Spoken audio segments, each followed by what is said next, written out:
The desert had its own voice, and she learned to listen to it long before she learned to speak in full sentences. The wind that swept across the mesas sang in low, mournful tones, carrying the scent of sage and dust. The sun scorched everything it touched, but at dawn and dusk, it painted the horizon in fireworks, oranges, and purples so intense they seemed to burn into the sky itself. To many, the desert was a wasteland. To her, it was a living, breathing presence, a teacher, a keeper of memory, and above all, a test of strength. Her name was Kayla, though few outside her family ever remembered it. To them, she was simply the girl from the reservation, one more child of poverty born in a place most Americans forgot even existed. But her people, the Apache, remembered everything. They remembered the blood spilled on this land, the broken promises of treaties, the battles fought against cavalry and governments. Her grandmother would sit by the fire in the evenings in their small home near San Carlos, Arizona, and tell her stories of warriors who refused to bow, of women who carried entire families through famine, and of chiefs who once led their people with pride. You come from them, her grandmother would whisper, her voice carrying the weight of centuries. Their blood runs in your veins. Never forget that. Kayla never did. From an early age, she felt different. Other children in her community found joy in small games, chasing one another through dry riverbeds, climbing low trees, weaving grass into crowns. She joined them sometimes, laughing and running. But her heart always wandered upward. Whenever the roar of an airplane crossed the sky, she froze, staring until the speck of metal disappeared beyond the clouds. While her friends pretended to be warriors with sticks for spears, she imagined herself inside that roaring machine, her hands steady on the controls, the ground shrinking beneath her. At first, the adults chuckled at her fascination. That's for others, not us, they told her. Pilots, engineers, astronauts, those were people in movies or on television, faces that rarely looked like hers. But Kayla refused to accept the invisible lines that others tried to draw. Each night, she slipped out of her family's small, weathered house in San Carlos and lay flat on her back in the dirt, staring at the stars. The night sky above the desert was vast, unpolluted by city lights, and to her, it looked like an ocean of fireflies. Someday, she whispered to the stars, I'll join you. Her mother worried about her. The family had little money, and survival itself was a daily struggle. Water had to be hauled, jobs were scarce, and opportunities scarcer still. Dreams are fine, her mother said gently, but don't let them make you forget where you are. Kayla nodded, but inside, her spirit burned. She didn't see the desert as a prison. She saw it as a forge, a place that tested, hardened, and refined those strong enough to endure it. If her ancestors had survived centuries of hardship here, then surely she could survive long enough to claim the sky. The turning point came when she was 10 years old. One summer afternoon, the heat shimmered above the cracked earth, and the cicadas sang their endless chorus. Suddenly, the thunder of engines split the silence. She ran outside just in time to see a formation of fighter jets streak overhead, their silver wings glinting in the Arizona sun. Unlike the commercial planes she usually watched, these machines moved like predators, slicing, diving, twisting in impossible precision. The sound shook the ground beneath her feet, and her heart pounded as though it might burst. She knew then, with absolute clarity, she would become one of them, not merely a passenger in the sky, but a master of it. That night, she told her grandmother. The old woman didn't laugh, didn't dismiss it. Instead, she studied Kayla with eyes sharp as flint. The sky is no different from the battlefield, her grandmother said slowly. It does not forgive weakness, but it does reward courage. If that is where your heart calls you, then you must go. But you must also remember who you are when you get there. From that day forward, her path began to take shape. She sought books from the reservation's tiny library in San Carlos, reading everything she could about planes, aerodynamics, and history. She watched old VHS tapes of documentaries, pausing and rewinding until the images wore thin. She asked questions endlessly of teachers, of visiting veterans, of anyone who seemed to know even a sliver more than she did. Still, she was reminded daily of the barriers stacked against her. Teachers told her she was bright, but realistic goals might be better. Some of her classmates mocked her dreams, telling her she'd never even make it out of the reservation. Even her mother, weary from years of struggle, sometimes urged her to focus on something practical, like nursing or teaching. But Kayla was relentless. She had inherited not only the pride of her people, but also their stubbornness. If the world insisted she couldn't, then she would dedicate her life to proving otherwise. There was a secret place she went whenever doubt threatened to crush her, a high ridge overlooking the Gila River Valley near San Carlos. From there, she could see the horizon stretch endlessly, the superstition mountains like jagged guardians in the distance. She called it her launch pad. Sometimes she stood at the edge with her arms spread wide, pretending the wind beneath her elbows was lifting her higher. Sometimes she shouted into the open air, releasing all her frustration in a cry that seemed to echo forever. It was on that ridge one evening, with the sun sinking in molten orange behind her, that she made a vow to herself. She was 13, awkward, and still untrained, but her voice carried a conviction far older. One day, she whispered into the twilight, "I will rise above this place. I will fly where no one expects me to go, and when I do, I will carry my people with me." That promise became her compass. Years passed, and adolescence only sharpened her resolve. She worked odd jobs, saved scraps of money, and begged for more advanced classes at school. When resources weren't available, she created her own. She carved model planes from wood, testing their glides off cliffs. She studied the migration of hawks and eagles, noting how they tilted their wings to ride thermal currents. Nature became her flight school, the desert her classroom. By 17, she had built a reputation: stubborn, ambitious, different. Some admired her, others resented her refusal to stay in her place. But she didn't care. The desert had taught her a lesson few others understood, that survival itself was victory, and persistence was power. And deep within her, a fire burned hotter with every passing year. The desert might have been her birthplace, her crucible, but it would not be her cage. She was the daughter of warriors, the child of the desert wind, and she was preparing, step by step, to answer the sky's relentless call. The sky was waiting, and she was ready to claim it. The desert had taught her endurance. The stories of her people had taught her pride, but neither alone could show her how to fly. For that, Kayla needed to step beyond the ridges, beyond the familiar horizon of her childhood. It wasn't easy. She turned 18 with little money, no car, and no clear roadmap for reaching the sky. The San Carlos school system had done what it could, but opportunities were scarce, guidance counselors overworked, and college brochures more like fairy tales than realistic plans. Still, she clutched one with a photograph of a gleaming white airplane on its cover. To her, it was more than paper. It was a promise. The first time she told her teacher she wanted to be a pilot, the woman paused, smiled kindly, and said, "That's ambitious, but maybe you should think about aviation mechanics instead. That's more practical." Practical became the word she learned to hate. It wasn't malice. No one sneered at her directly, but their tones carried disbelief too loud to ignore, as though her dream was a child's fantasy. Some days, the weight of their doubt pressed so heavily that she nearly believed them. Nearly. But whenever she stood on her ridge at sunset, watching hawks ride thermals into the painted sky, her resolve hardened again. If a hawk could trust its wings, so could she. She scraped together what she could, tutoring children in math, bussing tables at a roadside diner in Globe, selling beadwork at weekend markets in Tucson. Her earnings were meager, but she saved every coin, folding them into a tin box beneath her bed. At night, while the desert cooled and coyotes howled in the distance, she counted the bills, whispering to herself, "This is for wings." The first real step came when a nonprofit group visited the reservation to speak about higher education. Representatives in neat suits stood in the San Carlos school gymnasium, speaking about scholarships, financial aid, and opportunities for Native students. Most of her classmates listened politely, then shrugged it off. To them, it felt like another false promise. But for Kayla, the words were lifelines. She lingered afterward, peppering the speakers with questions. One man, noticing her intensity, handed her a flyer for a community college in Mesa, Arizona, that offered an introductory aviation program. "They've got simulators," he said. "It's not flight school, but it's a start." She clutched the flyer as though it were sacred scripture. The next week, she scraped enough gas money from her savings and borrowed her uncle's old pickup truck. The road to Mesa was long, cracked, and lonely, but as she drove, the desert stretched endlessly beside her, like an old friend urging her forward. When she arrived, her breath caught. On the edge of the campus sat a hangar, and outside, resting like a slumbering bird of steel, was a single-engine training plane. It wasn't sleek like the fighter jets of her dreams, but it was real. Her hands tingled just looking at it. Stepping into that hangar was like stepping into another world.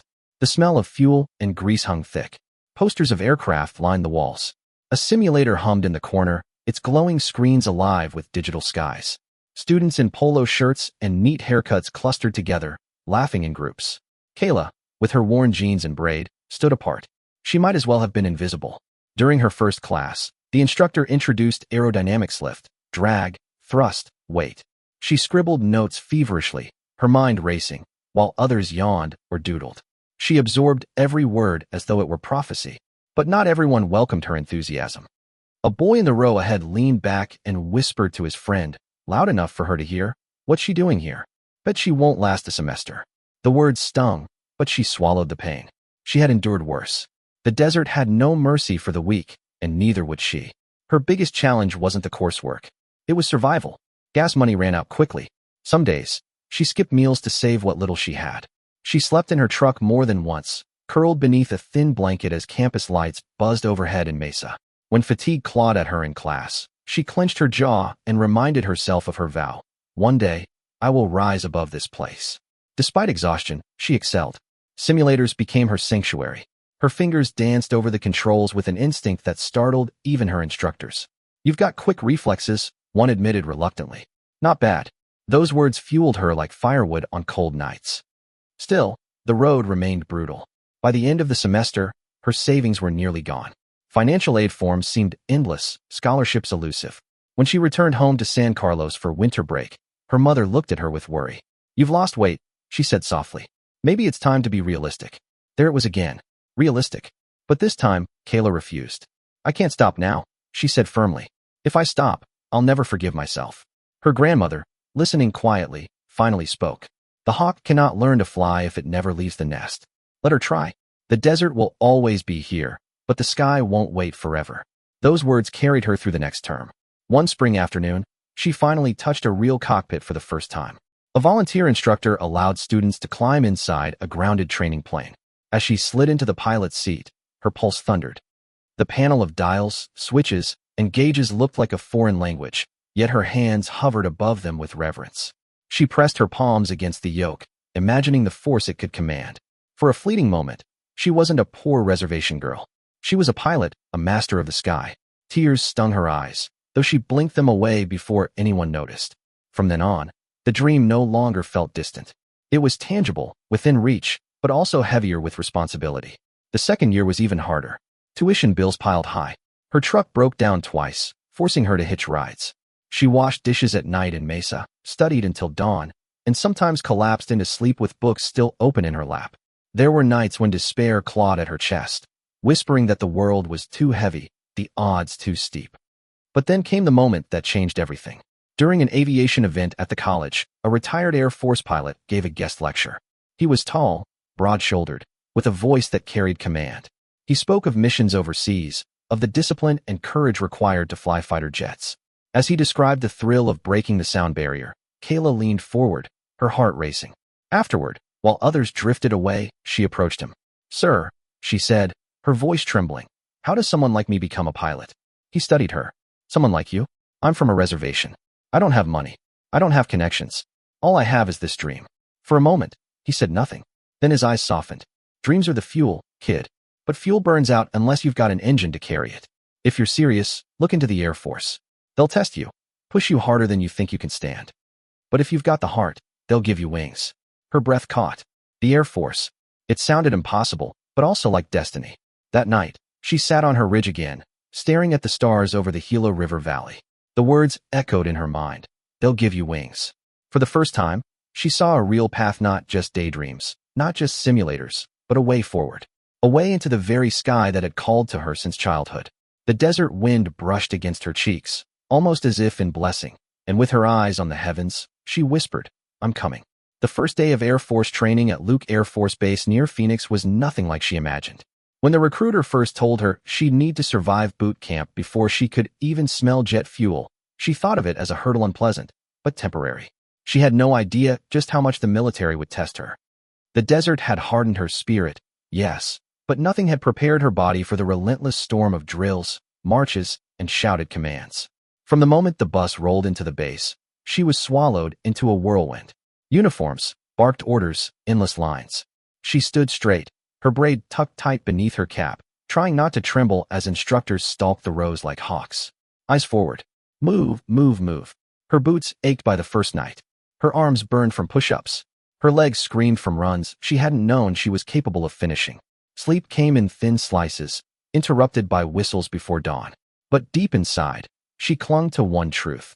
Every step brought her closer to the cockpit. Not everyone around her believed she'd make it. Some whispered, others sneered outright.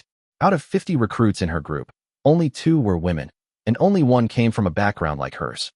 She overheard a voice one evening in the barracks. She's reservation born. Bet she doesn't last another week. But they didn't know what the desert had taught her. They didn't know that hunger and exhaustion were old companions. When her body faltered, she remembered walking miles to fetch water as a child. When her spirit wavered, she remembered her grandmother's voice telling her she carried warrior blood.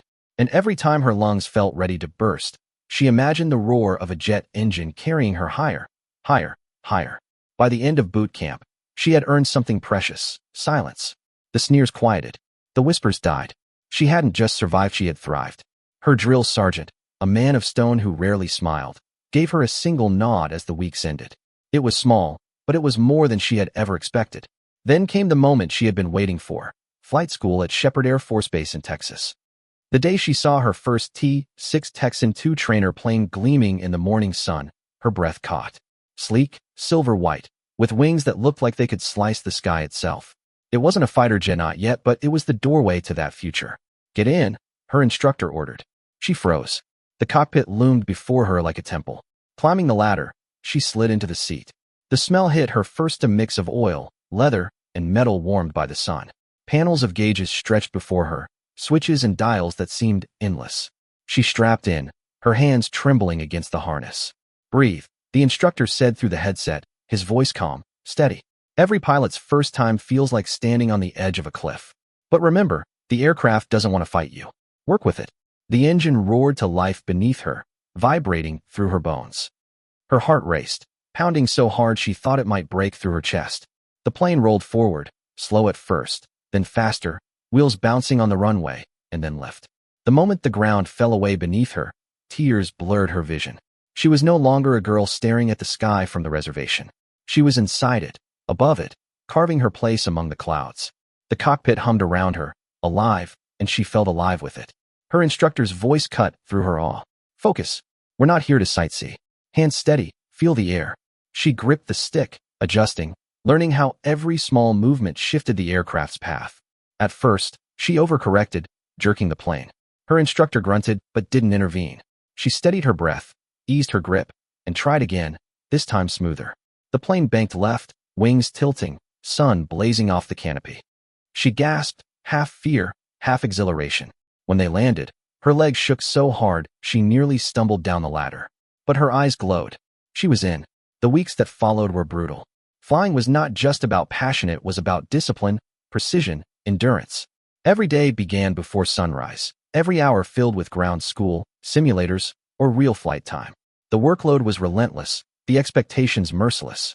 Mistakes weren't just marked in red ink, they were screamed across radios, dissected in debriefings, replayed in simulations until you either corrected them or broke. For every high, there was a punishing low. On her 5th solo attempt, she miscalculated her landing, hitting the tarmac too hard, the aircraft bouncing, tires screeching. She managed to stabilize, heart hammering, but the mistake echoed in her mind for days. Her instructor pulled her aside afterward. "You've got guts," he said bluntly. "But guts won't save you if you don't sharpen discipline. Don't just feel the aircraft, know it. Every bolt, every wind current. Respect it." His words burned, but they also lit a fire. That night, she stayed in the library until closing, poring over manuals, diagrams, case studies. She memorized everything, down to emergency protocols. Slowly, she improved. Her turns grew sharper, her takeoffs smoother, her landings more precise. She began to feel the rhythm of the sky, a push and pull of air currents. The aircraft stopped being a machine beneath her hands and became an extension of herself. Still, challenges remained. Not everyone welcomed her progress. A fellow trainee, tall, confident, with a smirk that never left his face, seemed determined to remind her of her place. "Not bad," he'd say after a flight, his tone dripping with condescension. "For a rookie, don't get cocky. This program eats people like you alive." She ignored him at first, but when he sabotaged her practice notes, scattering them across the hangar floor, she confronted him. "You think you're the only one who belongs here?" she demanded, her voice low but fierce. He laughed. "I think you're the one who's going to crack. This isn't a fairy tale, Apache." The word stung not because of its truth, but because of its arrogance. She turned away, refusing to give him the satisfaction of seeing her break. Instead, she doubled her efforts. Every insult became fuel. Every slight another reason to succeed. Her breakthrough came during an advanced maneuver test simulated dogfighting. Trainees were paired to practice aerial tactics, each trying to outmaneuver the other. To her shock, she was paired against him. The mock battle began. He came at her hard, diving and climbing with aggressive speed. But Kayla had something he didn't: patience. She watched, waited, learned his rhythm. Then, when he tried to corner her with a sharp bank, she pulled into a climb he hadn't anticipated, slipping free of his sights. "Nice move," her instructor muttered over the radio. By the end of the exercise, she had managed not only to survive, but to gain the advantage. When they landed, her rival's smirk was gone. He didn't speak to her again for weeks. That night, she sat alone on the airfield, staring at the stars. The roar of jets still echoed in her ears. For the first time, she allowed herself to believe she wasn't just chasing a dream anymore. She was living it. But deep down, she knew the journey had only begun. The cockpit was hers, yes, but the sky held trials far greater than any simulator or classroom could prepare her for, and somewhere in the quiet of the night, she heard her grandmother's voice again. The sky does not forgive weakness, but it rewards courage. She closed her eyes, inhaled the scent of fuel and wind, and whispered, "Then courage is all I need." The desert had taught Kayla to respect the wind, but the sky had yet to show its full teeth. Training was rigorous, yes, but always within boundaries instructors nearby, simulations that ended when you pressed pause, scenarios designed to push but not break. What she didn't know, standing on the runway that morning at Shepherd Air Force Base, was that the sky had grown tired of waiting. It was late summer, the kind of morning where the air seemed to shimmer even before the sun had reached its full height. The horizon wavered like a mirage, and the air base bustled with the usual cadence of drills, engines, and shouted orders. Today, she was scheduled for a routine solo navigation flight a few hours in the air, practicing course corrections and instrument reliance. Nothing heroic, nothing cinematic. Her instructor had shrugged when handing her the assignment. "You'll be fine. Just stick to the route, trust your instruments, and bring the bird back in one piece. This isn't a stunt. It's discipline." She nodded, but inside, her pulse thrummed. Every flight still felt like stepping into a dream. As she strapped herself into the cockpit, the leather harness snug across her chest, she inhaled deeply, letting the smell of fuel and heated metal ground her. The canopy lowered, sealing her inside. Alone, the plane rumbled to life beneath her hands, vibrating with restrained power. She guided it down the runway, wheels clattering, heart pounding. Then came the familiar moment where the world dropped away and she rose into freedom. The Texas desert stretched endlessly beneath her, its ridges and canyons painted in copper and gold. She climbed higher, leveled out, and settled into her course. For the first hour, everything was smooth blue sky, steady hum of the engine, the comfort of routine. But the sky has moods, and moods can change. It began as a faint shadow on the horizon, a smudge of gray that seemed out of place in the blazing clarity. She frowned, checked her instruments. Weather reports hadn't mentioned storms. But as minutes passed, the smudge grew, swelling into dark clouds that rolled across the sky like a tide. Her gut tightened. "Stay calm," she whispered. "Radio." Static crackled. She tried contacting the tower. Nothing. Just a hiss of interference. The first gust hit like a slap, jolting the aircraft sideways. She gripped the stick, steadying, teeth gritted. Lightning flashed in the distance, jagged white, tearing through black clouds. The storm was moving faster than she realized, and she was flying straight into it. Turning back was impossible. The wind had shifted, currents battering her from all sides. The plane pitched, rattled, fought her control. Every instinct screamed at her to panic, but panic was death. She forced her breath slow, steady, remembering her instructor's voice. "Respect the sky. Don't fight it blindly, work with it." The canopy rattled with rain, drumming so hard it felt like hail. Visibility shrank to almost nothing. Her instruments blurred, lights flickering. One gauge dropped suddenly, oil pressure. Another flickered red. "Warning, warning. Not now," she muttered, sweat slicking her forehead. A sudden downdraft hit, slamming the aircraft downward. Her stomach lurched as the altimeter spun. She yanked back on the stick, muscles straining. The wings screamed under the force, metal groaning. Memories flooded her grandmother's stories of warriors trapped in ambushes, outnumbered, surrounded. "The hawk never doubts its wings." The words rang in her ears. "Not today," she whispered fiercely. She scanned her instruments again, forced her focus sharper. Altitude stabilizing, heading off course, but alive. Lightning flashed again, so close it illuminated the cockpit in a white-blue glare. For one terrifying second, she saw the storm as if it were a Livia giant, writhing beast of cloud and fury trying to swallow her whole. And she refused. She trimmed the controls, adjusted power, let the currents push her instead of resisting. Every shove, she found a rhythm, like riding rapids instead of fighting them. Slowly, painfully, she eased the nose toward a gap in the storm, a patch of thinning cloud, faint light breaking through. Minutes stretched like hours. Every second, the storm tested her crosswinds, rain, turbulence, so rough her teeth rattled. But she clung to discipline, to instinct, to the stubborn fire that had carried her from the desert floor to this cockpit. Then, finally, light. The plane burst free of the cloud wall, like a swimmer breaking the surface. Sunlight poured over the canopy. The storm still churned behind, but ahead stretched open sky, vast and calm. Her chest heaved. Tears blurred her eyes, unbidden. She had made it. By the time she landed, her body was trembling so violently she could barely unstrap herself. Ground crew swarmed, instructors barking questions. She stumbled out, boots hitting the tarmac hard, the roar of engines still echoing in her ears. Her instructor met her, eyes sharp. What the hell happened up there? She described the storm, the failures, the fight. He listened, jaw tight, and finally exhaled. You should have gone down. That storm wasn't in your training. But you didn't. You respected the sky, and it respected you back. For the first time, he placed a hand on her shoulder, a gesture not of comfort, but of acknowledgement. That night, lying in her bunk, she stared at the ceiling. Her body ached. Her mind replayed the chaos, the lightning, the freefall. Fear lingered like a shadow, but underneath it was something stronger. She had faced the storm and survived. And she had learned the truth. Flying wasn't just about skill or courage. It was about humility. The sky was vast, unforgiving, alive. To master it, you had to respect it, listen to it, flow with it. Her first challenge had nearly broken her, but it had also forged her. From that day forward, she was no longer just a trainee learning maneuvers. She was a pilot in the making, one who understood that the sky, like her ancestors' battlefields, demanded both bravery and reverence. The storm had tested her, and she was ready for more. The morning of the exercise began with stillness. The air was so calm it felt unnatural, as though the sky itself was holding its breath. Kayla stood on the tarmac at Shepherd Air Force Base, helmet tucked beneath her arm, eyes fixed on the line of fighter jets waiting for their pilots. Their canopies glinted in the rising Texas sun, sleek predators poised to strike. Her pulse thudded heavy in her throat. Today was no ordinary drill. Today, she would be thrown into a trial designed to humiliate, to break, to weed out those not meant for the sky. 7 versus 1, her instructor had announced the night before.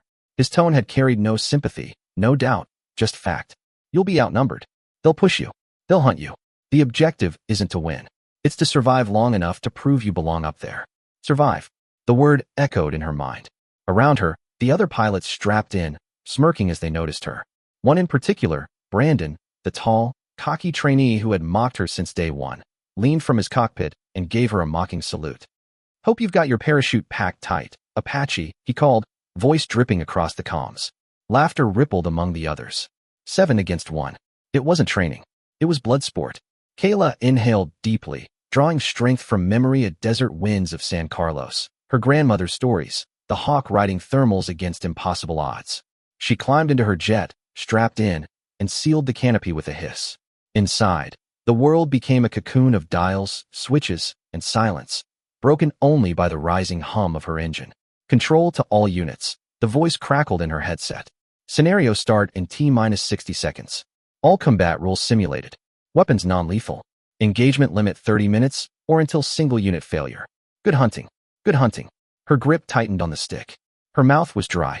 She whispered under her breath, barely audible, not today. Engines roared across the airfield. One by one, the jets thundered down the runway and clawed into the sky. Kayla's turn came last. She pushed the throttle, body pressed into the seat as the aircraft surged forward. The nose lifted, wheels left the earth, and once again, she was where she belonged, suspended between gravity and freedom. The sky spread wide, an endless battlefield. Her radar lit up almost instantly, 7 blips fanning out in formation, predators circling prey.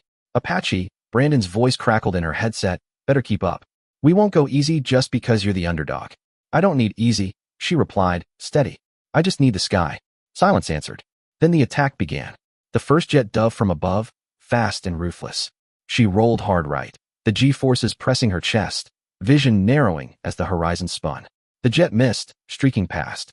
Another surged in from behind, locked tones shrieking in her ears. She cut throttle, dropped low, and the missile simulation whooshed over her canopy harmless, but close. Her body screamed from the strain, but her mind was sharp. Don't fight the pack head-on, she reminded herself. Split them. Confuse them. Make them chase shadows. She climbed sharply, then banked left, disappearing into the glare of the sun. For a split second, she was invisible. Two of the pursuers overshot, cursing over comms as they scrambled to reacquire her. She dove, slicing beneath them, the world a blur of blue and silver. Not bad. Her instructor's voice murmured faintly from the ground, more to himself than anyone else. But it wasn't enough. 6 jets still bore down, Brandon at the lead. They tightened formation, boxing her in. Her radar blinked warnings, threats from all sides. Sweat slicked her palms. Her chest ached under the G-forces. She had seconds before they locked her completely. Think. She remembered the storm, the way she had survived not by brute force, but by surrendering, flowing, finding openings. The sky didn't demand domination. It demanded partnership. So she did the unthinkable. She cut throttle again harder, jet dropping into near stall. The formation ahead roared past, overshooting her position. For a breathless instant, she was behind them. Predators turned prey. Damn it, one pilot shouted as her simulated lock alarm blared. She furried a simulated hit. One down. Cheers erupted from the control room below, but her victory was short-lived. Brandon's voice cut sharp. Don't celebrate yet, Apache. You're still outnumbered. And then the hunt resumed. Minutes bled into chaos. She twisted, rolled, dove through cloud cover. Each maneuver shaved seconds off her survival. Every wrong move punished by shrieking lock tones. Her vision tunneled, body pushed to the edge of blackout as G-forces crushed her lungs. But she refused to break. Every insult she'd ever heard, every doubt whispered about her, every reminder that she wasn't supposed to be here, all of it fueled her fire. She thought of her grandmother, of her people, of the desert that had forged her. I am Apache, she told herself, and I will not yield. One by one, mistakes from her opponents became her salvation. An overeager dive here, a sloppy roll there. She exploited each one with precision, slipping through traps, forcing them into each other's paths. Another lock, another simulated kill. 2 down, then 3. The control room erupted again. What had started as humiliation was turning into spectacle. Officers leaned forward, eyes wide. Still, for remained, and Brandon was merciless. He tailed her close, tighter than anyone before. His voice a low growl in her comms. You've done well, but it ends now. Her radar screamed. His lock was near perfect. One more second, and she'd be out. But Kayla laughed. The sound surprised even her sharp, fearless, echoing through the headset. Pure joy, unshaken by fear. It wasn't mockery. It was freedom. The others hesitated, startled by the sound. And in that hesitation, she found her opening. She rolled into a climb, engine straining, body pressed near blackout. At the peak, she cut throttle again, letting Brandon overshoot just as the others closed in. The collision of formations scattered the field. In the chaos, she fired. Another kill, then another. By the time the timer buzzed, only 2 jets remained, Brandon among them. Furious, humiliated, but the battle was over. The exercise had ended. Cease engagement, the control tower barked. Kayla leveled her jet, chest heaving, sweat soaking her flight suit. Her body trembled with exhaustion, but her spirit blazed. Silence filled the comms. Then, unexpectedly, applause erupted in the control room below. Officers, instructors, even skeptics clapping at what they had witnessed. 7 against 1. And she had not only survived, she had conquered. When she landed, her legs were weak, but her gaze was steady. Ground crew stared as she climbed down, some shaking their heads in disbelief. Brandon approached, helmet tucked under his arm, jaw tight. For a moment, she thought he might spit another insult. Instead, he gave a sharp nod, not friendship, not forgiveness, but respect. Her instructor met her with rare words. I don't know what to call that. Luck, instinct, skill, maybe all 3. But one thing's certain, you've proven yourself. Kayla lifted her helmet, staring at the sky above. The sun was sinking, the horizon aflame with light, and for the first time, she felt not like a trainee struggling to belong, but like a pilot who had earned her wings. 7 against 1. And she had laughed in the face of fear. The hangar was too small to hold the echoes of her victory. After the 7 versus 1 exercise, silence had followed her landing. For a moment, the world seemed frozen, ground crews staring, instructors wide-eyed, fellow trainees struck dumb. And then, like a storm breaking, the chatter began. By the time she stripped off her helmet and gloves, the air buzzed with voices, some incredulous, some awestruck, some bitter, but all about her. Kayla didn't bask. Her legs trembled from exhaustion. Her body ached from the strain of near-blackout maneuvers. She longed for nothing more than water and silence. But she knew rest wouldn't come easy tonight. Something had shifted. She had flown against 7, and she had walked away not just intact, but victorious. Her instructor intercepted her before she could retreat. His weathered face revealed little, but his eyes betrayed something new, not just recognition, but calculation. "You changed the air today," he said quietly, so no one else could hear. "That wasn't supposed to happen. They stacked the deck to test your breaking point. Instead, you broke theirs." His words landed heavy. "I didn't plan it," she said honestly. "I just listened to the sky. To myself." He studied her for a long moment. Then, for the first time since she'd arrived, he smiled, just slightly. "Sometimes the best pilots don't plan. They adapt. Go get some rest, Apache. Tomorrow, the real storm begins." That night, the base cafeteria at Shepard pulsed with energy.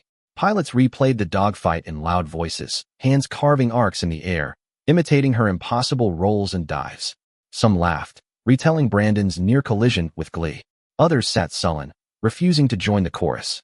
At one corner table, she sat alone, tray untouched. She didn't need their noise. She could still feel every second of the fight replaying in her bones: the climb, the stall, the laughter that had startled even her. Her grandmother's words whispered through memory: "The hawk doesn't ask permission to fly. It just flies." Still, she wasn't naive. She knew how institutions worked. For every admirer, there would be those who saw her as a threat. Brandon proved it. He strode into the cafeteria, tall and broad-shouldered, silence following in his wake. Pilots hushed, watching him cross the room. He stopped at her table. For a moment, tension thickened. She braced for mockery. Instead, he sat down, his tray across from her. His face was unreadable. "You embarrassed me today," he said flatly. She said nothing. He leaned closer, lowering his voice so only she could hear. "But you also showed me something I didn't want to admit. You're not a fluke. You're a pilot. And I'll never underestimate you again." He stood, walked away, leaving her with silence louder than cheers. Respect from Brandon wasn't friendship, but it was proof. The tide had turned. Days blurred into weeks, and with them came a shift in her world. First came the whispers, officers speaking her name in hallways at Shepard. Her file passed higher and higher. Then came the orders, advanced exercises, simulations reserved for those marked as elite. Her schedule doubled, her instructors harsher, her evaluations dissected under scrutiny. She became a symbol, though not all welcomed it. Lucky, some muttered. She pulled a trick and got lucky. Dangerous, others argued. She'll break herself chasing stunts. But there were those whose eyes burned with something different: admiration. Pilots who began to mirror her maneuvers, studying her instincts, hungry to catch a fragment of what she carried. She didn't feel like a symbol. She still woke with her muscles aching, still sat alone in the cafeteria, still doubted herself in quiet moments. But when she strapped into the cockpit, doubt vanished. The sky recognized her. That was enough. The turning point arrived not with applause, but with orders. One morning, she was summoned to the command office at Shepard. The room was austere, walls lined with maps and photographs of squadrons past. At the center stood Colonel Harrison, a man whose reputation stretched farther than the desert horizon. Stern, calculating, unforgiving. He didn't waste time. "You made waves, Cadet Morgan," he said, using her last name with the crispness of authority. "That exercise wasn't designed for victory. It was designed to push. Yet you turned it into spectacle." "I didn't mean to, sir," she said carefully. "I know." He studied her, eyes like steel. "That's what concerns me. What you did was instinctive, raw. That kind of instinct wins battles. But it can also cause disasters if undisciplined." She held his gaze, unflinching. "You will be reassigned," Harrison continued. "Effective immediately, you are pulled from general training. You will undergo advanced solo combat preparation. Not everyone gets this. Consider it both a reward and a test." "A test? Always a test." "Yes, sir," she answered. "Good." Dismissed. Word spread within hours. Some congratulated her. Others sneered. Brandon cornered her after the announcement, eyes sharp. "They're grooming you," he said. "I'm just following orders. Maybe. Or maybe you're becoming something bigger than all of us." His tone carried no envy this time, only recognition of a shift larger than either of them. She walked away unsettled. Advanced training was another world. Gone were group drills and classroom lectures. Instead, she faced relentless one-on-one simulations, survival scenarios, live-fire exercises that pushed body and machine to limits she hadn't known existed. Her instructors were fewer, harsher. They dissected her maneuvers frame by frame, praised nothing, punished hesitation with grueling repetition. "You think instinct saved you?" One barked during a break. It wasn't instinct. It was respect for the storm, for the sky. Never forget that, or you won't last another month. She absorbed every word, every lesson. And slowly, she grew sharper, not reckless, not lucky, but deliberate. Each flight became not just survival, but a symphony, her movements honed into rhythm with the machine. But turning points don't just happen in training. They happen in moments unseen. Late one night, unable to sleep, she wandered outside the barracks at Shepherd. The Texas desert spread around her, stars flooding the sky. Silence draped the base like a blanket. She thought of the path behind her, the laughter, the doubt, the storm, the 7 jets. And she thought of the path ahead, unknown but inevitable. For the first time, she realized this wasn't just about her. Her people had been warriors, riders of land and wind. Their songs spoke of freedom, of courage, of survival against impossible odds. She carried those songs now in the roar of engines, in the scream of wind past her canopy. She wasn't just Kayla Morgan anymore.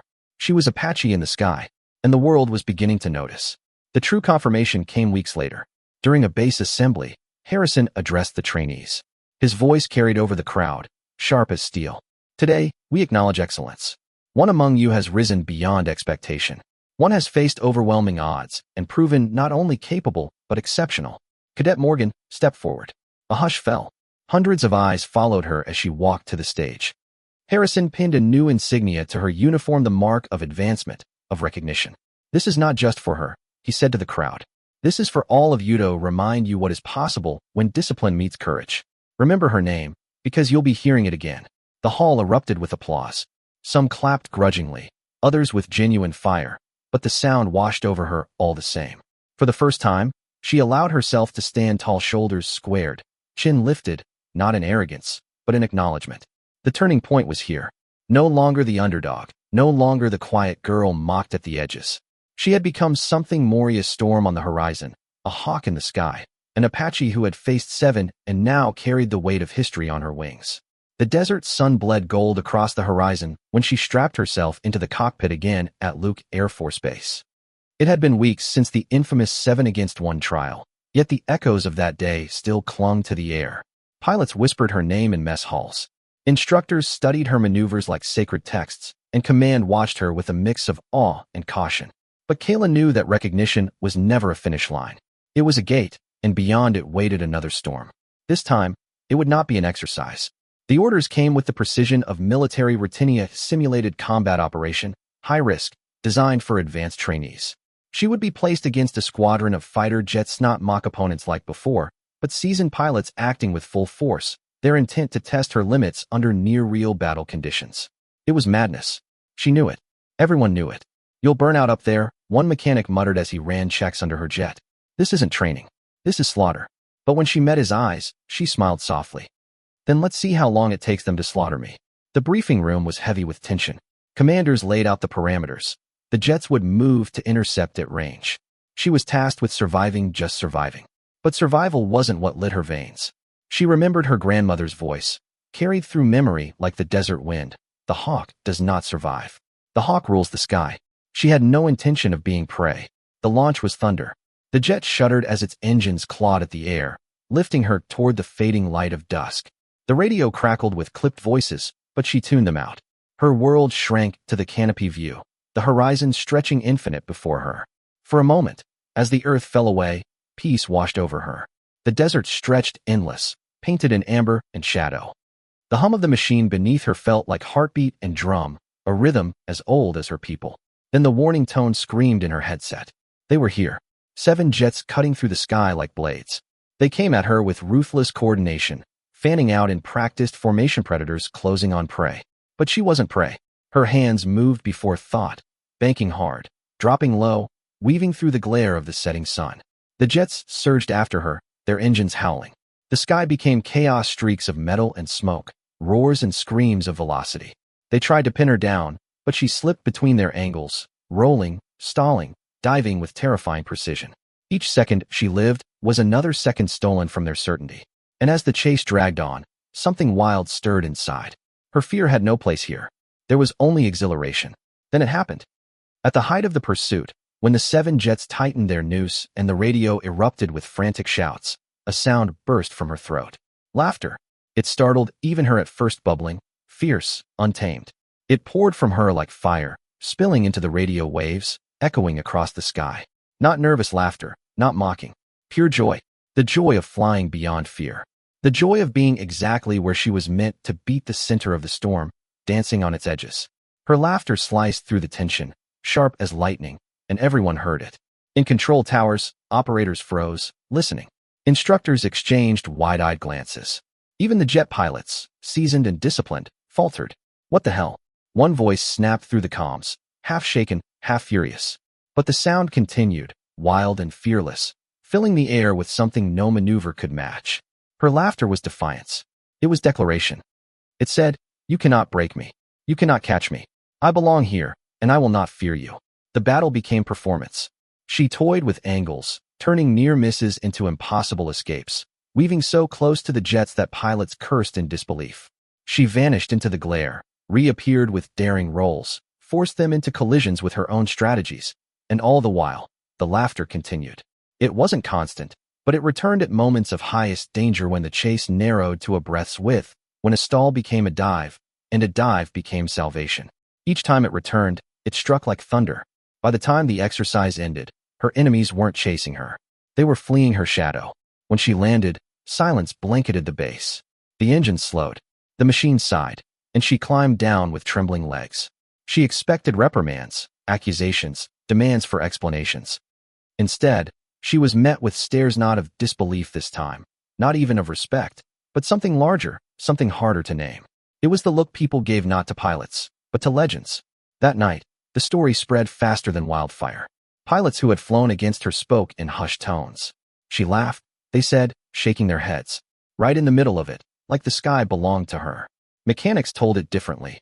I swear the engines carried it, like the machine itself was laughing with her. Instructors, those most cautious with praise, muttered to each other in private. She's more than talent. She's spirit. By morning, everyone on base knew, and by week's end, people beyond the base were whispering it, too. The Apache who laughed in the sky. But legends are double-edged. Her laughter unsettled those in command. To them, it wasn't joy, it was unpredictability, recklessness dressed as courage. They dissected the recordings, debated her future, weighed risk against inspiration. Colonel Harrison summoned her again. What you did today, he said, was extraordinary.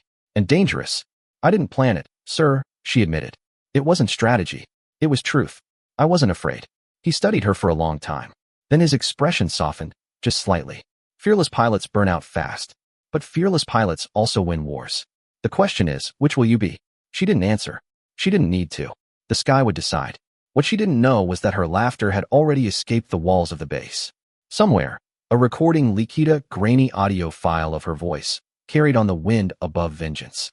It spread like a secret song, passed between soldiers, whispered across mess halls, carried into towns nearby. They didn't know her name. They didn't know her face. But they knew her sound, the laughter of the sky. Kayla herself avoided the rumors. She trained, studied, flew, her discipline unshaken. But in quiet moments, when the stars stretched wide above the Texas desert, she thought of the weight her voice now carried. She remembered her grandmother's stories, how warriors sang before battle, not because they expected victory, but because their voices carried strength into the wind. Perhaps her laughter was the same, not a weapon, not a shield, but a song, a reminder that fear was never the only answer. Months later, the call came. She was summoned to Washington, D.C., far from the desert, far from the comfort of endless horizons. There, in polished halls beneath flags and portraits, she stood before generals and officials whose eyes carried the weight of wars past and wars waiting. They questioned her about the storm she had survived, the 7 jets she had outflown, the laughter that had captured imaginations across the country. What were you thinking? One demanded. I wasn't thinking, she replied simply. I was flying. And the laughter? Another pressed. She hesitated, then smiled faintly. It wasn't for me. It was for the sky, for the people who taught me not to fear it. The officials exchanged glances. Some frowned, others nodded slowly. When the meeting ended, Harrison walked with her to the door. They don't know what to do with you, he admitted. Do you? She asked. He gave the ghost of a smile. You're not here to be controlled. You're here to remind them what flying is for. Back at Luke Air Force Base, a new mission awaited, one not of simulation, but of service. Her skills were needed in real theaters now: reconnaissance, escorts, dangerous terrains where others hesitated to fly. Each mission carried risk. Each one tested her again, but none of them silenced her spirit. Sometimes, when the odds pressed tight and the engines roared too loud, her laughter returned not always, not for show, only when the sky demanded it. Each time it did, those who heard it never forgot. Years passed. The world changed. Wars came and went, pilots rose and fell. But the legend endured. At military bases, instructors told her story, not the sanitized version written in manuals, but the true one, of a young woman who faced storms, 7 jets, and laughed. Cadets leaned forward, hungry-eyed, listening as though hearing scripture. In Apache homes near San Carlos, elders retold it to children as modern myth. Once, there was a girl who carried our spirit into the sky. She did not fear. She laughed where others trembled. Children giggled, tried to imitate the sound, and learned that courage could carry joy. Even in cities far from the desert like Phoenix, Tucson, or beyond, the story survived. Sometimes in news articles, sometimes in whispers, sometimes in nothing more than a sound file passed from phone to phone. The laughter of freedom itself. And Kayla, she grew older, as all warriors do. But she never stopped flying. Even when rank pulled her toward offices, she found excuses to return to the cockpit. Even when medals weighed heavy, she kept her gaze upward, because the sky was never finished with her. One evening, long after her name had been etched into history, she stood on a cliff above the Gila River Valley. The sun dipped low, painting the horizon in fire and shadow. Her hair, now streaked with silver, caught the wind. Behind her, distant voices called her a hero, a pioneer, a legend. But alone, staring into the endless expanse, she whispered softly, "I was only ever a hawk who wanted to fly." And somewhere, carried by the wind, her laughter returned, faint but eternal. The desert heard it, the sky heard it, and so did the generations waiting to rise.